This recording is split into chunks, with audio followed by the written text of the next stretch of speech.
You've been using your voice like a toy, throwing words into the air, unaware that every syllable you speak is an instruction to the universe. Your throat isn't just a passage for sound, it's an engine, a quantum transmitter, tuned to the same frequency that God spoke the universe into existence with. Physics calls it vibration. The ancients called it LOGOS. You call it speaking, but in truth, what escapes your lips is a command sequence. You must remember, you are a spiritual being having a human experience, and you have the magic of sound and vibration as your tools to actively shape reality at your very command. Don't just listen to these words, but after you are finished watching, go out and apply it to your daily life, and then you'll see the magic of what was always there, manifesting right in front of your eyes. You're going to learn it all today, so stick around until the end with me. You see, everything that exists, every molecule, every star, every thought is vibration condensed into visibility. Max Planck, father of quantum theory, once said that matter is simply energy whose vibration has been slowed down enough to be perceived by the senses.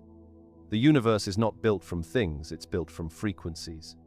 And the most sophisticated frequency generator you possess is the sound of your own voice.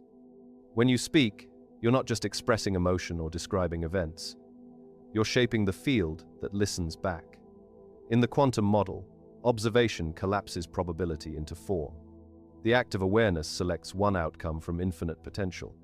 But sound, especially sound charged with emotion and intention, is not passive observation. It's active creation. The moment you articulate a word, you create a vibration that encodes information into the quantum field, commanding energy to take shape. Ancient civilizations understood this long before we rediscovered it in laboratories. The Egyptians spoke of Heka, the creative power of utterance. In Greek thought, logos was the divine ordering principle, the vibration behind form. In the beginning was the word, not as metaphor but as physics. Modern cosmology echoes the same pattern. From the Big Bang to the background hum of space, reality itself began as sound. Every atom in your body is still dancing to that original frequency. But here's the secret you were never taught. Your personal voice operates on the same principle. The words you speak modulate the electromagnetic field around you, subtly shifting the probabilities that define your experiences. Quantum field theory demonstrates that particles exist as waves until interaction gives them definition. When your voice enters the field, you are that interaction. You collapse possibility into pattern. This is why Neville Goddard taught that God and human imagination are one and the same. He wasn't being poetic. He was describing the mechanics of manifestation long before neuroscience and quantum mechanics found the language to support it. The imagination sets the frequency, the emotion powers the signal, and the voice carries it into form. Every I am statement you make writes a new line of code in your reality. Every careless word embeds a different frequency in your field. Think about it scientifically. A tuning fork vibrates, and another nearby fork begins to resonate, not through touch, but through coherence. This is called sympathetic resonance. Your words work the same way. When you speak with conviction, the environment adjusts itself to mirror the vibration you've emitted. Sound waves may fade, but the energetic signature remains, encoded in the field like ripples in space-time. Jacobo Grinberg, the Mexican neuroscientist who studied what he called the neuronal field, demonstrated that consciousness directly influences measurable physical systems. He discovered that when two people entered deep coherence, their brainwave patterns synchronized even when separated by distance. Grinberg's data suggested that consciousness doesn't reside in the brain, but in an interconnected field that links all living beings. When you speak with awareness, your voice moves through that same field. It's not metaphorical connectivity, it's quantum entanglement in motion. This is why careless speech is dangerous. Every time you declare, "I can't," "I'm tired," or "I'm not enough," you transmit a precise frequency that reorganizes your field around limitation. The universe isn't punishing you, it's obeying you. The field doesn't filter for sarcasm or self-deprecation. It executes whatever command you issue with the most consistent emotional charge. If you speak from fear, the field builds evidence of threat. Speak from clarity, and it builds stability. In the holographic universe, Michael Talbot described reality as a vast interference pattern where each fragment contains the information of the whole. This means every sound you release reverberates through the totality, altering not just your immediate circumstances, but the collective matrix itself. The human voice is literally holographic. It carries the blueprint of consciousness into the living fabric of space-time. But sound without awareness is static. Power without coherence becomes chaos. To activate the generative potential of voice, you must speak from alignment, where thought, emotion, and intention are unified. This is the secret buried beneath centuries of myth and mysticism. When what you think, feel, and say are congruent, your words become instruments of order, sculpting matter with precision. Imagine for a moment that every sentence you utter sends ripples through the unseen sea of energy around you. When those ripples are chaotic, they cancel each other out. But when they're rhythmic, coherent, and focused, they converge into standing waves, the points of stability that draw reality toward them. Cymatics, the science of visible sound, proves that vibration organizes matter into pattern.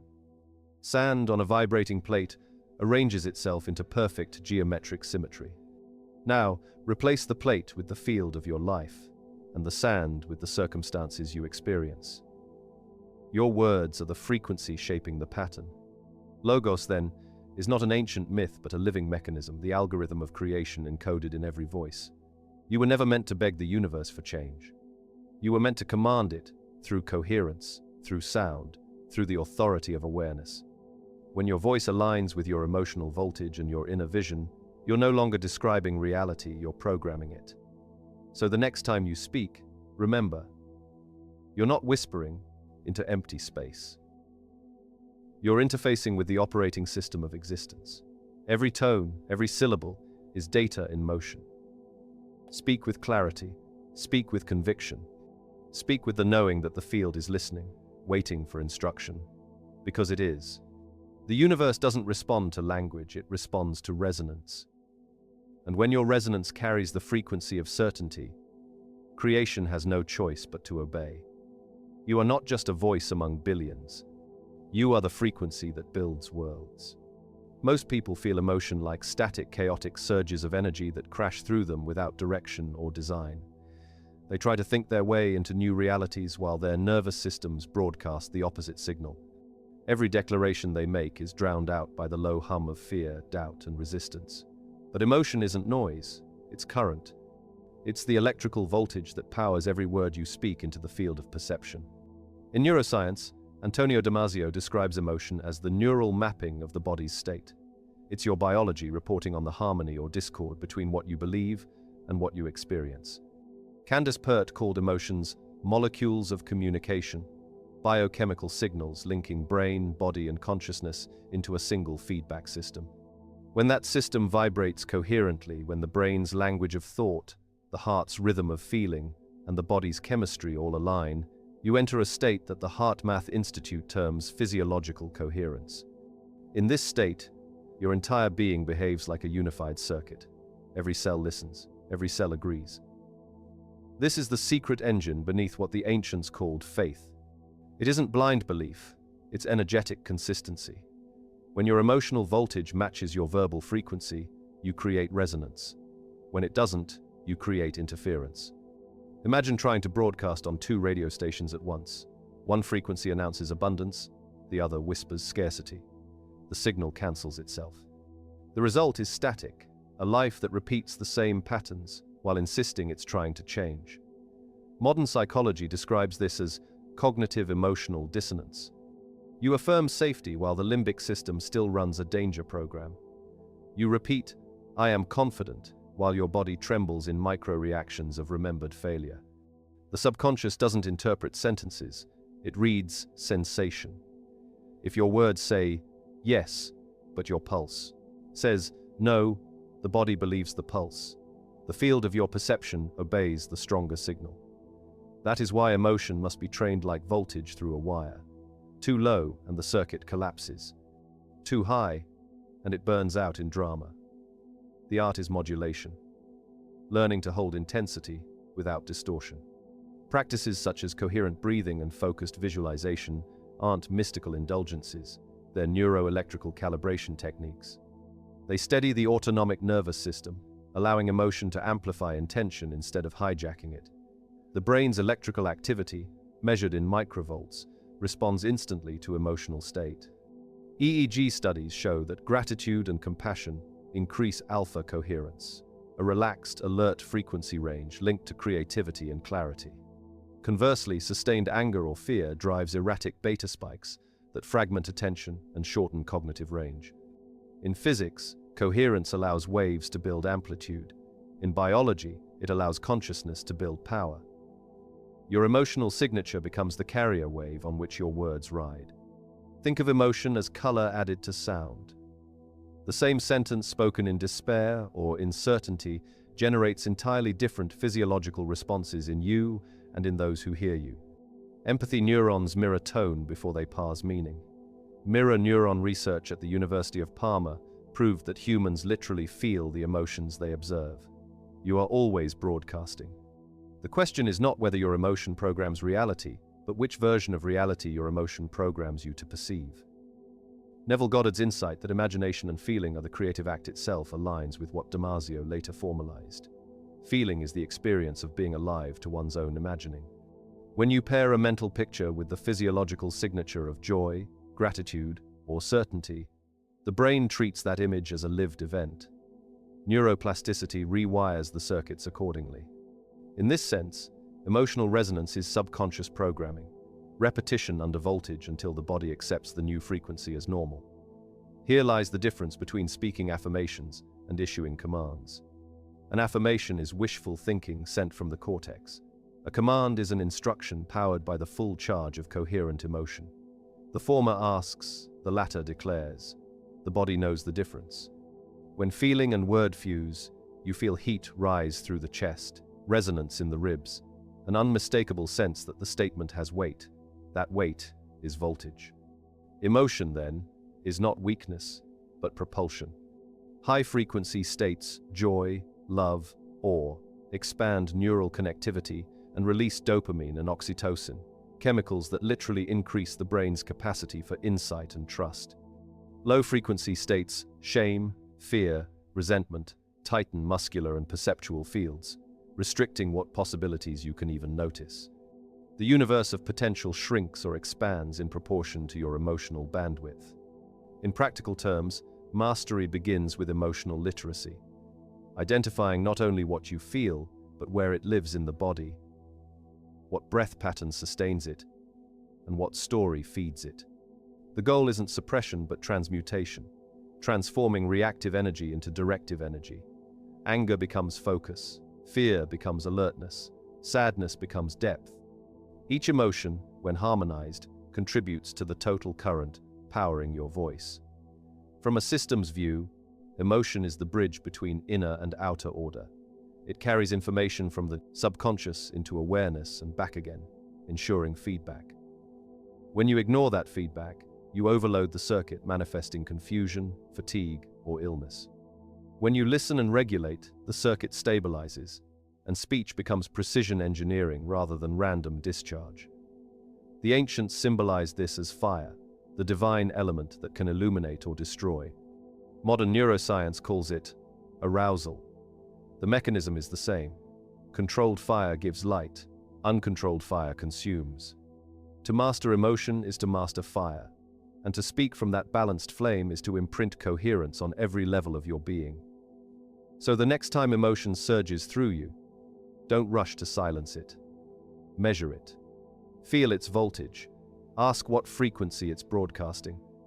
Then channel it deliberately through your words. Because every time you speak, you're not simply moving air, you're transmitting charge. Emotion is the current, voice is the conductor. Together they form the circuitry through which consciousness becomes visible. Clarity is power, not the loud kind that forces, but the still kind that shapes. Most people speak from confusion, they throw words into the air and hope something listens. But creation doesn't respond to noise, it responds to precision. The moment you become clear, every fragment of you aligns behind that vision. The mind quiets, the breath steadies, the voice stops asking and begins declaring. This is where command begins, not in effort, but in certainty. When you decide fully, the universe no longer receives mixed signals. You stop negotiating with yourself. The field hears one frequency and moves to meet it. Clarity is not the absence of doubt, it's the refusal to speak from it.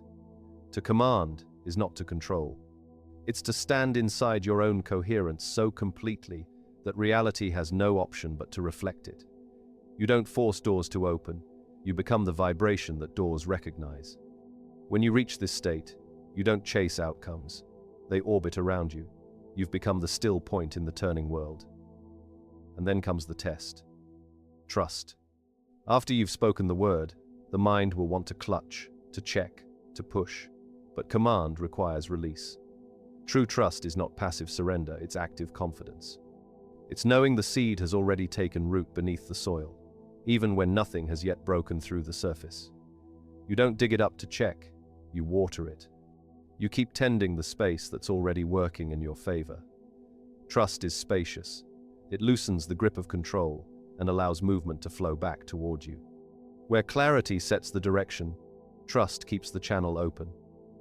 It's the calm after the command, the breath after the word. You're not waiting, you're receiving. Receiving is not submission. It is alignment. It's the readiness to recognize what's already arriving.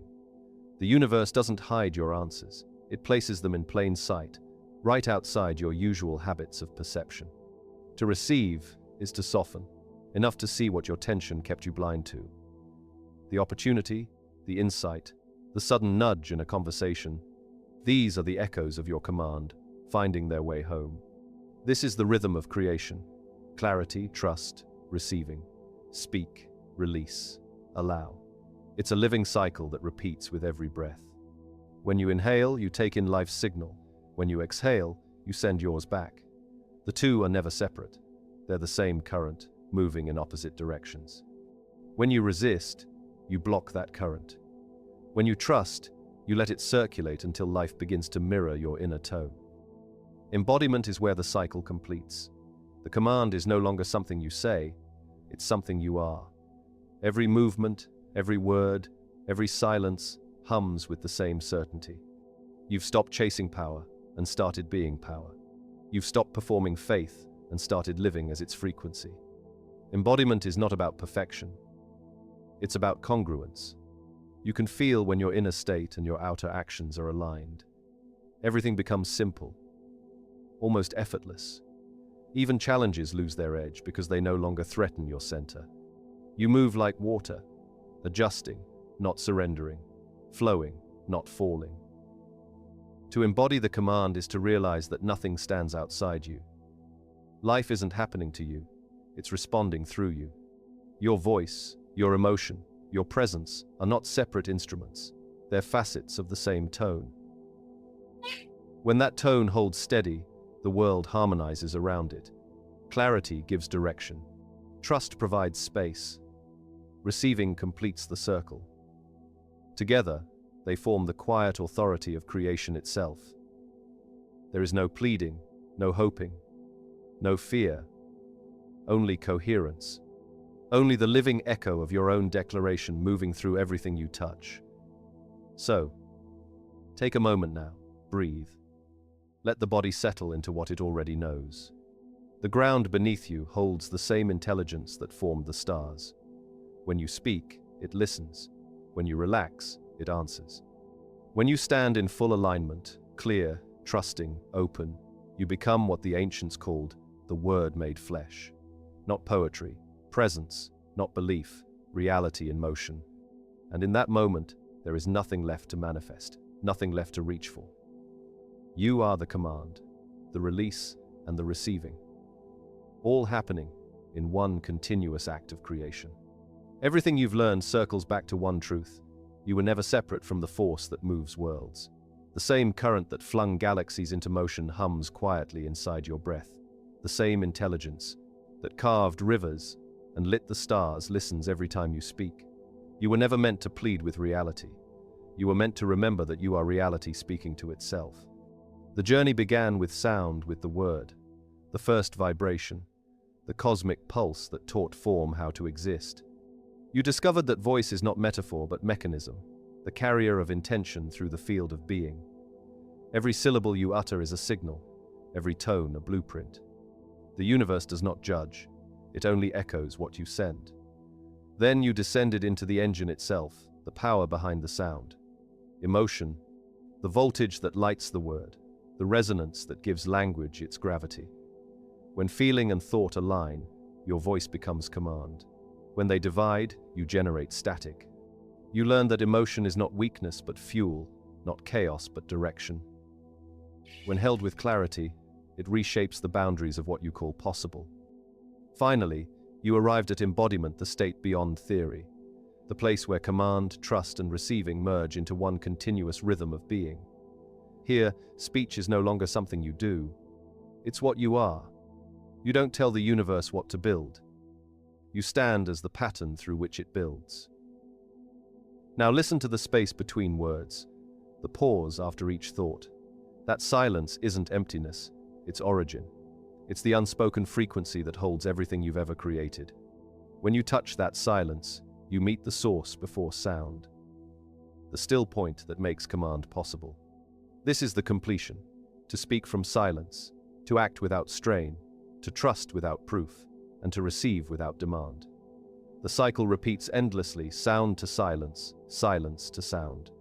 You are the bridge. So when you open your mouth again, do it with awareness. Each word is a seed of form, each tone a thread in the fabric of what comes next. Speak gently when the world trembles. Speak firmly when your own doubt rises. Speak clearly not to change reality, but to remind it what it already knows. Because in the end, you are not here to shout at the heavens or whisper to fate. You are here to remember that the divine voice you've been searching for was never above you, never beyond you. It has always been the sound of your own becoming. And when that realization lands, you will understand. The word was never about creation alone. It was always about return.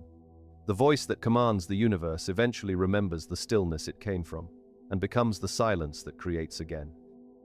Thank you for watching, and I hope to see you in the next video.